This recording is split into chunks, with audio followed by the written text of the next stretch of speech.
Some secrets have the power to reshape your entire understanding of who you are. The secret my half-brother showed me that summer didn't just change my perspective, it changed my life. My name is Jordan Blake. And when I was 22, I thought I knew everything about myself. I was a senior at UCLA, studying computer science. Living in a cramped apartment in Westwood with 2 roommates who thought showering was optional. I was out to my friends, comfortable in my identity as a gay man, generally convinced I had life figured out. Then I got the phone call that turned everything upside down. Jordan, it's your father. I almost dropped my phone. My father, Richard Blake, hadn't called me in over 3 years. Not since I'd come out to him during my sophomore year, and he'd responded by cutting me off financially and emotionally. The fact that he was calling now meant something significant had happened. "What's wrong?" I asked, my voice flat. "Nothing's wrong." "Well, not exactly." He cleared his throat, that familiar sound of discomfort I remembered from childhood. "I'm calling because there's something you need to know. Something I should have told you a long time ago." My stomach dropped. "Are you sick?" "No, nothing like that. Jordan, when your mother and I divorced, there were complications. Things that didn't come out at the time." Another pause. "You have a half-brother." The words didn't immediately make sense. "What?" "His name is Alex. Alexander Morrison. He's 25. His mother?" He stopped, started again. "I had a relationship before I met your mother. It didn't work out, but she was pregnant. I didn't find out about Alex until he was already 2 years old. And by then your mother and I were married, and it seemed easier to just not complicate things." I sat down on my bed, trying to process this information. I had a brother. A half-brother. For my entire life, there had been someone out there who shared my DNA, my father's genes, and I'd known nothing about it. "Why are you telling me this now?" "Because Alex reached out to me. He found me through one of those DNA testing sites. He wants to meet you, Jordan. He specifically asked about you. He knows about me. Apparently he's known for a while. He's been researching the family." My father's voice took on a strange tone. "Jordan, there's something else you should know. Alex is gay. He came out to his mother when he was 16, and she's been supportive. I thought, given your own situation, you two might have something in common." The irony wasn't lost on me. My father, who'd rejected me for being gay, was now trying to connect me with a half-brother I'd never met because we shared the same sexual orientation. As if that was the only thing that mattered about either of us. "Does he want to meet me?" I asked. "He does. He's living in San Francisco. I gave him your number. I hope that's okay. He said he'd reach out if you wanted him to." After we hung up, I sat staring at my phone for a long time. A brother. I'd spent my whole childhood, as an only child, wondering what it would be like to have a sibling. And now, at 22, I was being told one had existed all along. My phone buzzed with a text from an unknown number. "Hey Jordan, this is Alex, your half-brother. I know this is probably weird and overwhelming, but I'd really like to meet you if you're open to it. No pressure, though. I understand if you need time to process this." I stared at the message, my thumb hovering over the keyboard. Part of me wanted to ignore it, to pretend this revelation had never happened. But another part, the part that had always felt like something was missing, was desperately curious. I typed back, "Hey Alex, yeah, this is definitely weird, but I'd like to meet you too. When and where?" His response came quickly. "I'm free next weekend if you are. I could drive down to LA, or you could come up here. Whatever's easier for you. I'll come to SF. Haven't been there in a while anyway." "Great. I'll send you my address. Looking forward to meeting you, Jordan." I spent the rest of the week in a state of nervous anticipation. I told my friends about Alex, about the half-brother I'd never known existed. They were supportive but didn't quite understand the complexity of what I was feeling, the excitement mixed with resentment, the curiosity tinged with anger at my father for keeping this from me for so long. Friday evening.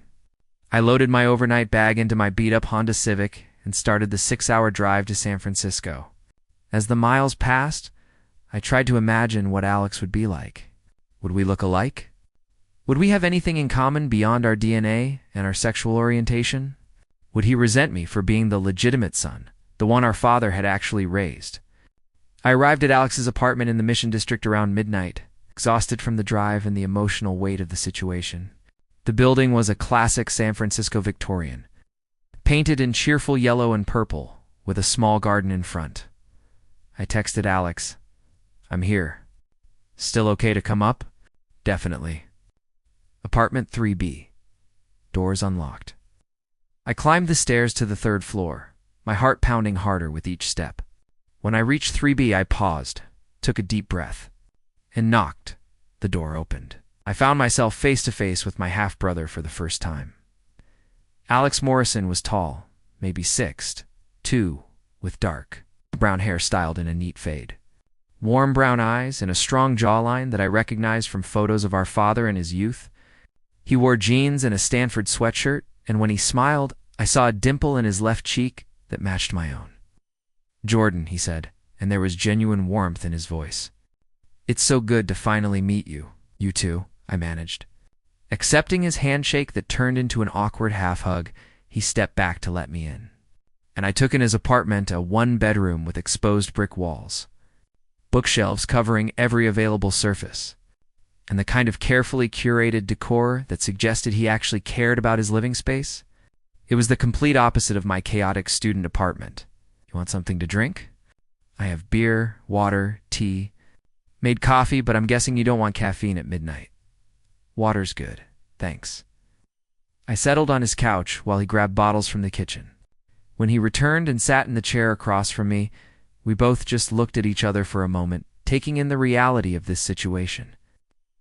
This is surreal, right? Extremely surreal. Should probably start by saying, "I'm sorry for dropping this bomb on you, for existing as this secret your dad kept. None of that is fair to you. It's not your fault. You didn't ask to be a secret. No, but I knew about you for almost 5 years before I reached out. I could have contacted you earlier, but I was scared. Scared you'd reject me. Scared I'd mess up your life. Scared of a lot of things.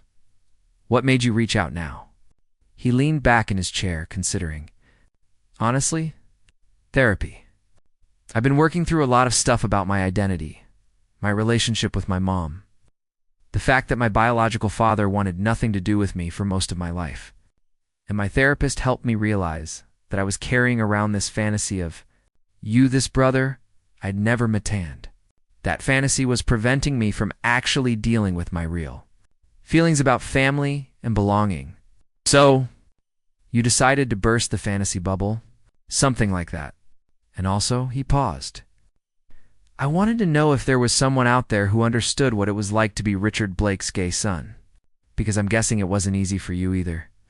The unexpected understanding in his words made something in my chest loosen. It wasn't. He cut me off when I came out. Told me I was making a choice that would bring shame to the family.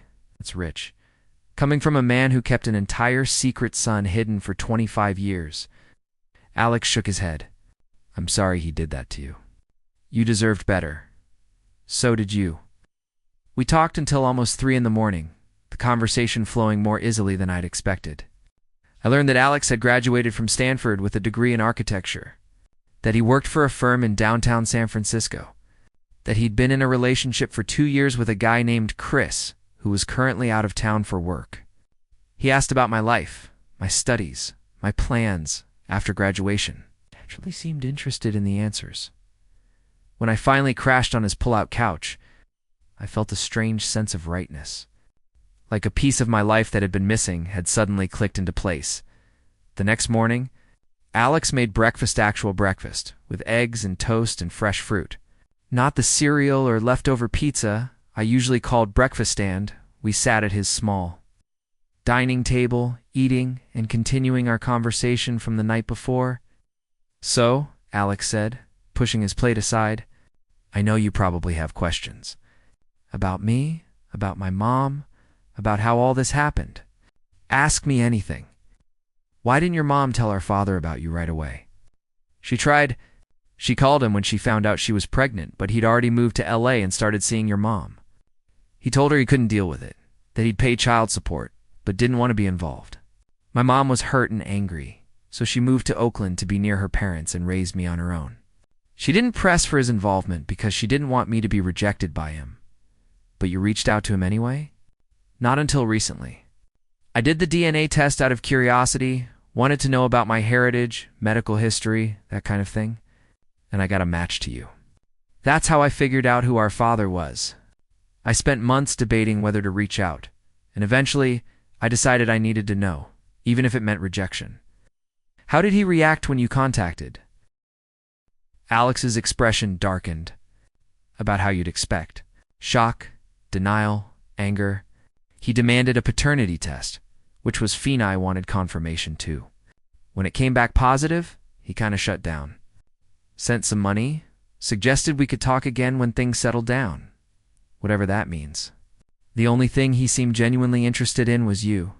He asked about whether I was planning to contact you, and when I said yes, he actually seemed relieved.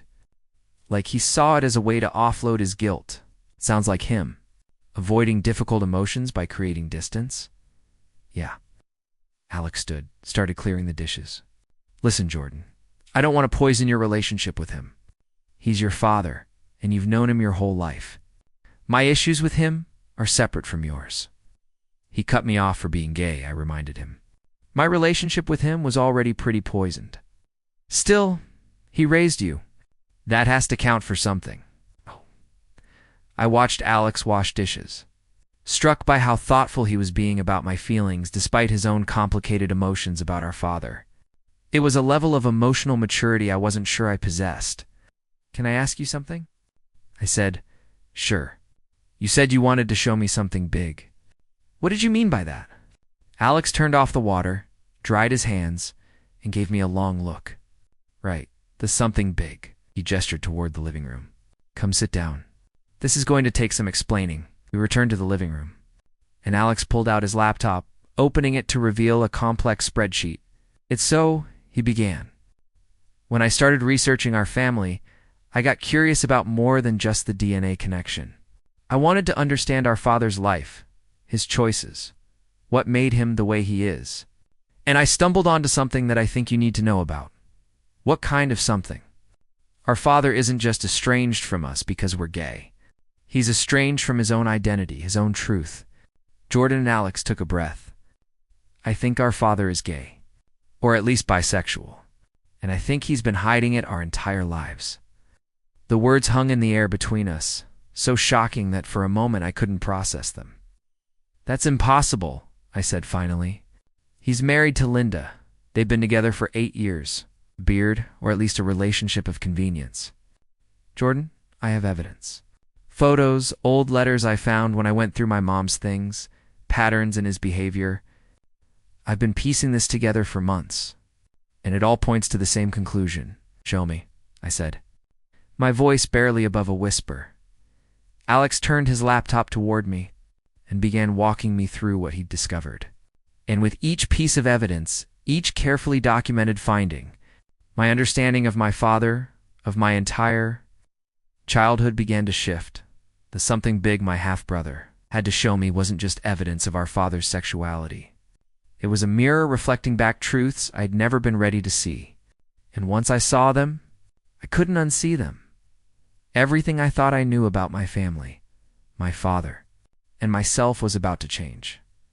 The spreadsheet on Alex's laptop was meticulous color-coded, cross-referenced, with links to scanned documents and photos.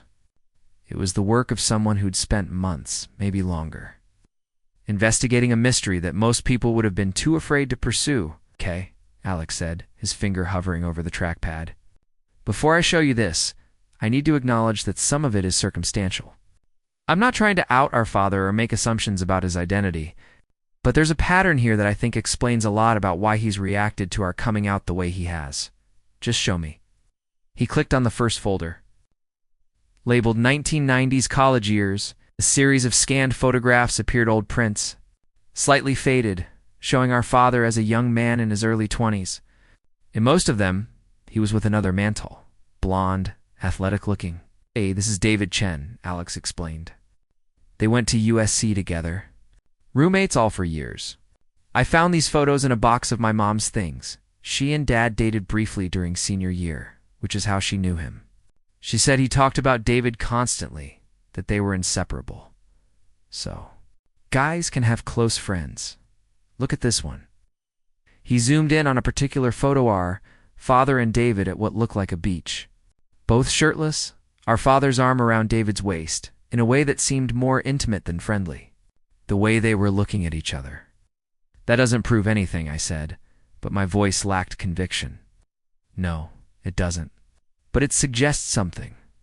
And there's more. He clicked to another folder. After college, Dad moved to LA and got a job at an investment firm. David moved to LA too, to the same neighborhood, even though he worked in a completely different industry. They lived 2 blocks apart for 3 years. Again, that could be coincidence. It could be. Except according to my mom, Dad broke up with her suddenly that summer.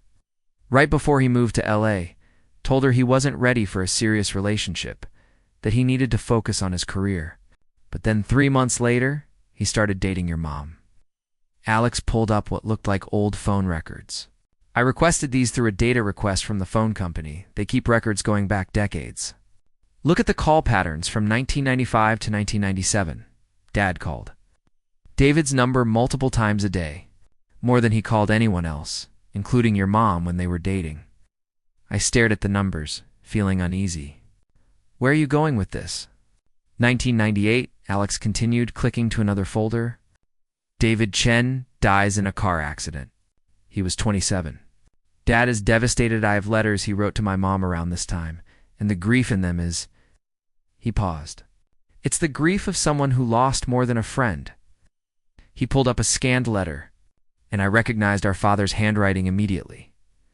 I don't know how to exist in a world where David isn't in it. I keep reaching for the phone to call him, forgetting for a moment that he's gone. Everything feels hollow without him. I should have told him, should have been brave enough to say the words that mattered. But I was scared. Scared of what it would mean. Scared of who I would become if I admitted the truth.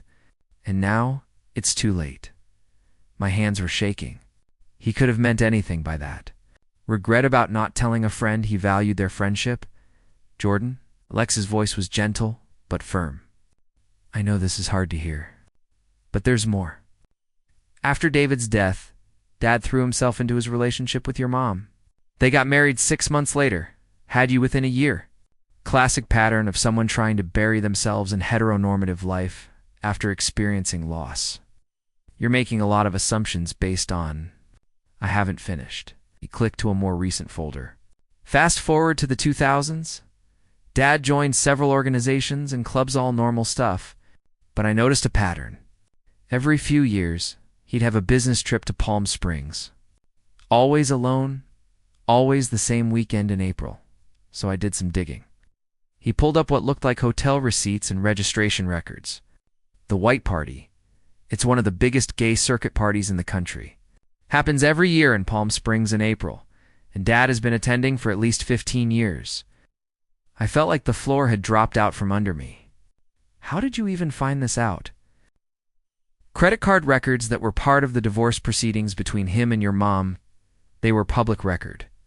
I cross-referenced the dates with the White Party schedule. It's a perfect match. Maybe he was there for actual business, in leather bars, and at gay pool parties. Come on, Jordan. Alex's expression was sympathetic. I know you don't want to believe this. I didn't want to believe it either at first. But the evidence is overwhelming. He showed me more photo from social media where our father appeared in the background at LGBTQ+ events. Always carefully cropped out or hidden, but visible if you knew what to look for. A LinkedIn profile for a consulting business that seemed to exist only on paper. Hotel stays in gay-friendly cities during Pride months. And then there's this, Alex said, pulling up one final document. Last year I hired a private investigator. I know that sounds extreme, but I needed to know for sure. The pie followed Dad for 2 months. He opened a folder of surveillance photos, our father meeting with men at coffee shops, at bars, in parks. In most of them, the body language was unmistakable. Intimate, familiar, romantic. He has a boyfriend, Alex said quietly. His name is Michael Torres. They've been seeing each other for at least 8 months, probably longer. They're careful, discreet, but they're definitely together. I stared at the photos, feeling like I was looking at a stranger. This man who'd rejected me for being gay. Who'd told me I was bringing shame to the family. Who'd cut me off emotionally and financially, himself living a secret gay life while maintaining a heterosexual facade to the world. Why? I finally asked, my voice rough. Why go through all this? Why get married, have kids, build this elaborate lie? Fear, Alex said simply. Internalized homophobia. The generation he grew up in, being gay meant losing everything. Family, career, social standing. He lost David, the person he loved, and rather than living authentically in David's memory, he buried that part of himself. Got married, had kids, tried to be the man he thought he was supposed to be, and when we came out, we became mirrors reflecting back the truth he'd spent decades hiding from. We were living the life he'd been too scared to live. And rather than seeing that as something beautiful or brave, he saw it as a reminder of his own cowardice. I stood up, needing to move, to pace, to do something with the anger and confusion and hurt. Churning inside me, he destroyed our relationship, both our relationships with him, because he couldn't deal with his own shit. Yeah, pretty much. I couldn't even find words. That's unforgivable. Maybe. Or maybe it's just really sad. Alex closed the laptop. Jordan, I'm not showing you this to make you hate him more. I'm showing you because I think you deserve to understand why he reacted the way he did. It doesn't excuse it, but it explains it. What am I supposed to do with this information? Whatever you want. Confront him. Ignore it. Use it to understand your own journey better. There's no right answer. I collapsed back onto the couch, my mind racing. Everything I thought I knew about my father, about my childhood, about the reasons behind his rejection, all of it, was more complicated than I'd imagined. Does he know you know? I asked. No. And I'm not planning to tell him unless he gives me a reason to. His closet is his own business, as much as I might disagree with his choices, but I thought you should know, because it affects how you understand your own coming out story. Jesus, Alex. I ran my hands through my hair.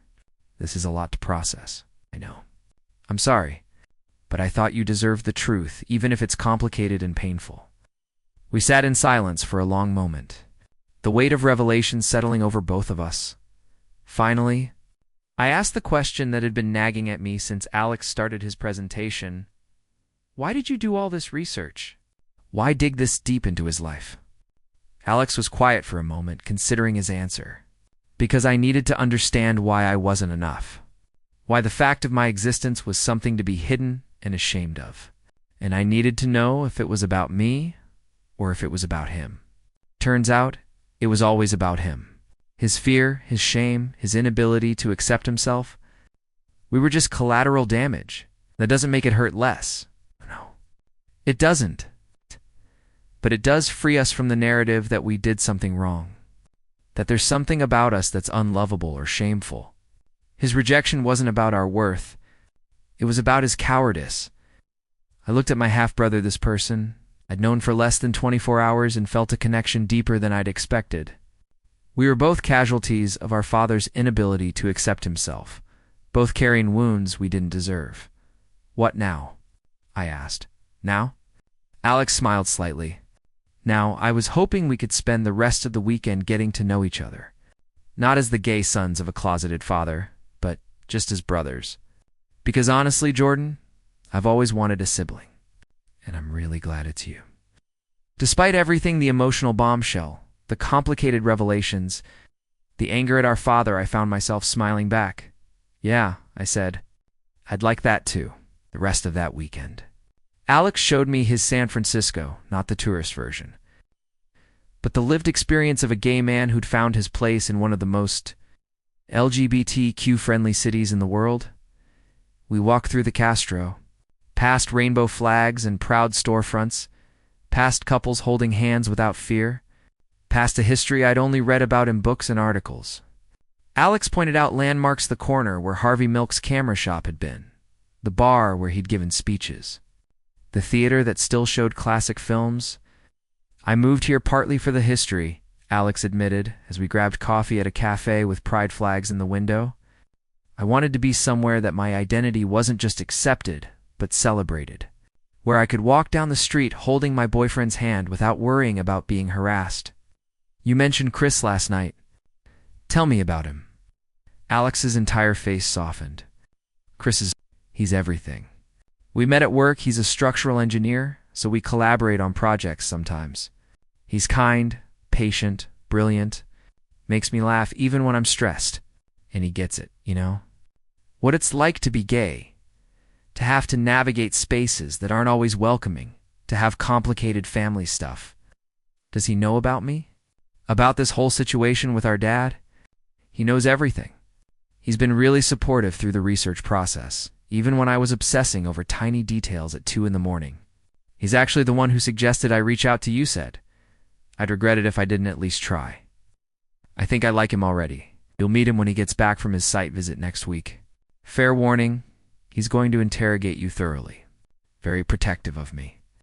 We spent the afternoon at the Museum of the African Diaspora, where Alex showed me an exhibit on LGBTQ+ people of color throughout history. As we moved through the galleries, he shared his own experiences of navigating identity at the intersection of being gay and black.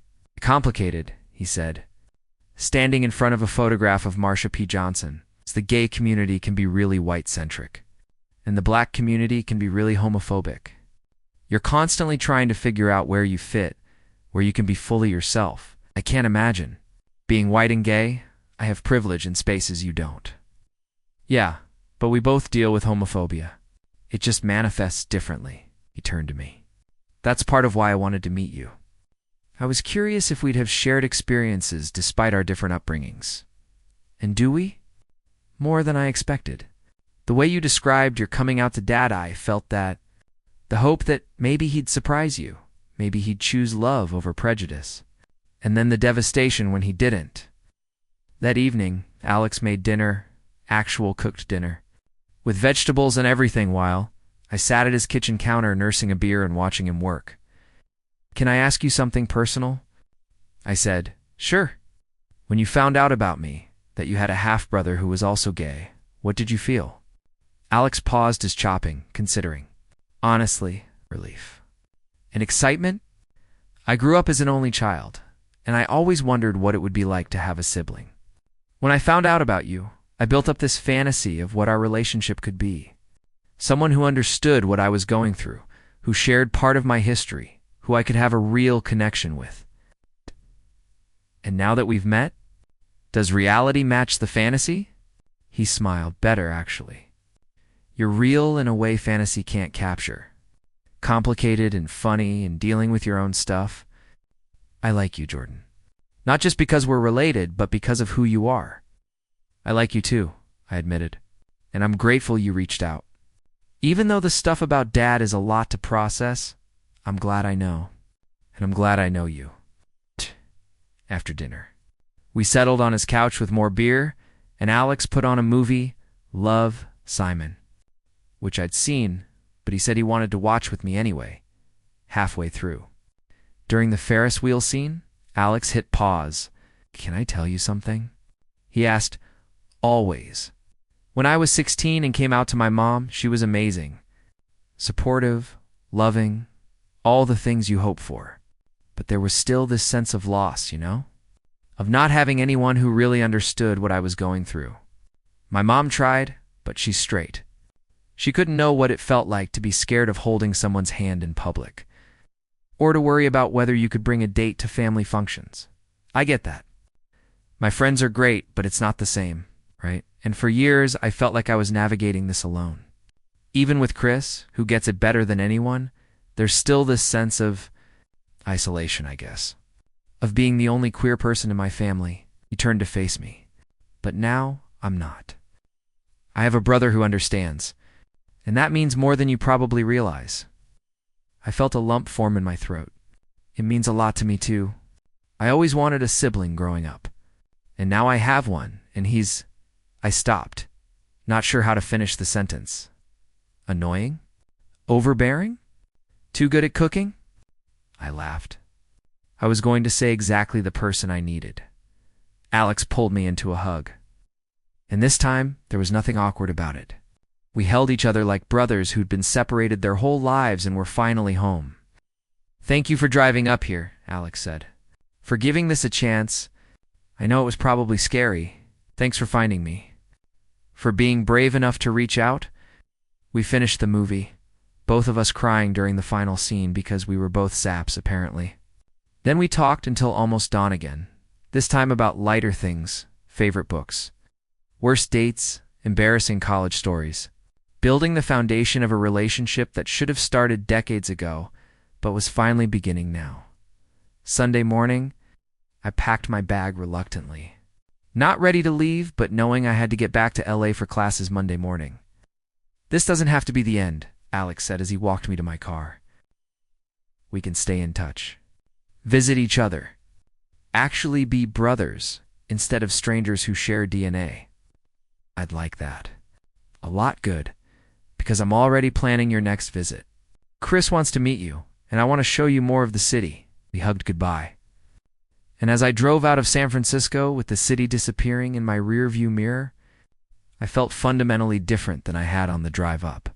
I'd come looking for a brother and found so much more understanding, acceptance, a mirror that reflected back not shame but pride, the something big Alex had shown me wasn't just evidence of our father's hidden life.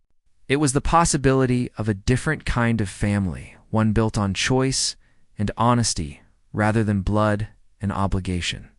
One where being gay wasn't something to hide or overcome, but something that connected us. And more than anything, Alex had shown me that I wasn't alone. That somewhere in the world there was someone who understood exactly what I was going through, because he'd been through it too. As I merged onto the highway heading south, my phone buzzed with a text from Alex. "Drive safe, little bro. Can't wait to do this again." I smiled, typing back one-handed. "Same, thanks for everything. Love you." The response came immediately. "Love you too." 3 words I'd never expected to say to a half-brother I'd met 2 days ago.